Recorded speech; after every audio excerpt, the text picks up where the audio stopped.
Vitamin A সম্পর্কে আজকে আলোচনা করব। আমাদের মানবদেহে ভিটামিন এ খুবই গুরুত্বপূর্ণ একটা অংশ। অনেক সময় ভিটামিন এ এর অভাবে আমাদের শরীরে নানা ধরনের সমস্যা হয়ে যায়, যেটা আমরা অনেকেই বুঝতে পারি না। যদি আপনার সামান্যতম তথ্য জানা থাকে তাহলে হয়তোবা আপনি নানা ধরনের ব্যবস্থা নিতে পারবেন এবং সঠিক চিকিৎসার মাধ্যমে সুস্থ হয়ে উঠতে পারবেন। আজকে আমরা ভিটামিন এ সম্পর্কে আলোচনা করব। আশা করছি ভিডিওটা আপনাদের কাছে ভালো লাগবে। আপনারা দেখছেন মেড রিভিউ, মানে মেডিসিন রিভিউ। মেডিসিন সংক্রান্ত আলোচনা নিয়মিত পেতে চ্যানেলটি সাবস্ক্রাইব করে রাখতে পারেন। তো সবার আগে বলে দিচ্ছি যে আসলে আমরা কোন মেডিসিনটি সম্পর্কে আলোচনা করব। যদিও ভিটামিন এ সম্পর্কে আলোচনা করছি, ড্রাগ বা ঔষধ আকারে ভিটামিন এ যেই ওষুধটি বাজারে পাওয়া যায় সেটি হচ্ছে রেটিনল 40। এটি ড্রাগ ইন্টারন্যাশনাল লিমিটেড প্রস্তুত করে। দাম খুবই কম, মাত্র 2 টাকা পিস।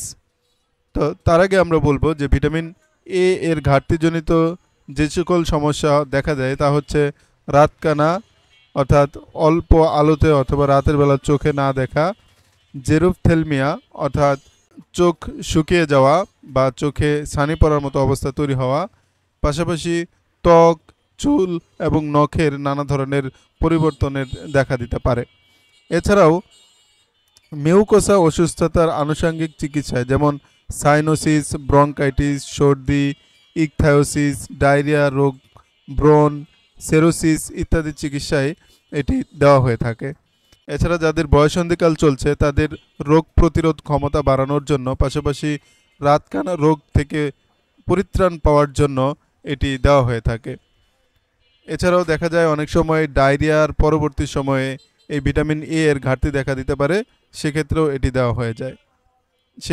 দেওয়া হয়। পাশাপাশি হামের প্রতিশোধক রূপে এটি নির্দেশিত। আপনারা হয়তো খেয়াল করবেন বিভিন্ন সময় সরকারিভাবে এই ভিটামিন এ এর ক্যাপসুল বা ট্যাবলেট ফ্রিতে খাওয়ানো হয়। তো যদি আপনি আপনার বাচ্চা বা যে কেউ যদি এই ভিটামিন এ এর অভাবজনিত সমস্যায় ভোগেন, সেক্ষেত্রে আপনি রেটিনল 40 এটি যে কোনো ফার্মেসি থেকে নিয়ে খেতে পারেন। ইনশাল্লাহ আপনি এ ধরনের সমস্যা থেকে পরিত্রাণ পাবেন। এটি খাওয়ার নিয়ম হচ্ছে যারা পূর্ণবয়স্ক তাদের প্রতিদিন 50,000 IU থেকে 1 লক্ষ অথবা 2 লক্ষ IU দেওয়া যেতে পারে। শিশুদের ক্ষেত্রে যাদের বয়স 1 বছরের ঊর্ধ্বে তাদের রাতকানা অথবা জেরোফথেলমিয়া কিংবা বিটস স্পটস অথবা চুলকানি, একজিমা, শ্বাসকষ্ট এ ধরনের রোগ থেকে মুক্তির জন্য 2 লক্ষ IU প্রথম দিন, দ্বিতীয় দিন এবং 14তম দিন পর্যন্ত দেওয়া যেতে পারে। আর হাম প্রতিরোধের ক্ষেত্রে 2 লক্ষ IU প্রথম দিন এবং দ্বিতীয় দিন। ডায়রিয়া, শ্বাসতন্ত্রের সংক্রমণ এর ক্ষেত্রে 2 লক্ষ IU প্রতিবার রোগের পরে। এছাড়া যাদের তীব্র অপুষ্টি রয়েছে তাদের 2 লক্ষ IU একক মাত্রায়, অথবা অবশ্যই যদি আপনি ডোজ নির্ধারণ করতে ব্যর্থ হন তাহলে একজন চিকিৎসকের পরামর্শ নিয়ে ডোজ নির্ধারণ করবেন। তো এই ঔষধের প্রতি নির্দেশনা তেমন একটা নেই। যাদের অতিমাত্রায় সংবেদনশীলতা রয়েছে তারা এটা পরিহার করতে পারেন। পার্শ্ব প্রতিক্রিয়া বলতে বমি বমি ভাব, মাথা ব্যথা, খাদ্যের প্রতি আসক্তি হারানো, ত্বক শুষ্ক, ত্বকে চুলকানি, চুল পড়ে যাওয়া, মায়ালজিয়া, পেপিলিডিমা, লিভার সিরোসিস ইত্যাদি দেখা দিতে পারে। সতর্কতা হিসেবে দীর্ঘদিন চিকিৎসার পর রেটিনল 40 মুক্ত অন্তর্বর্তী সময় নিশ্চিত করতে হবে। গর্ভকালীন অবস্থায় 5,000 IU এর বেশি দেওয়া ঠিক নয়। অন্যান্য রোগীদের ক্ষেত্রে কেবলমাত্র চিকিৎসকের পরামর্শেই 50,000 IU এর বেশি ভিটামিন এ দেওয়া যেতে পারে।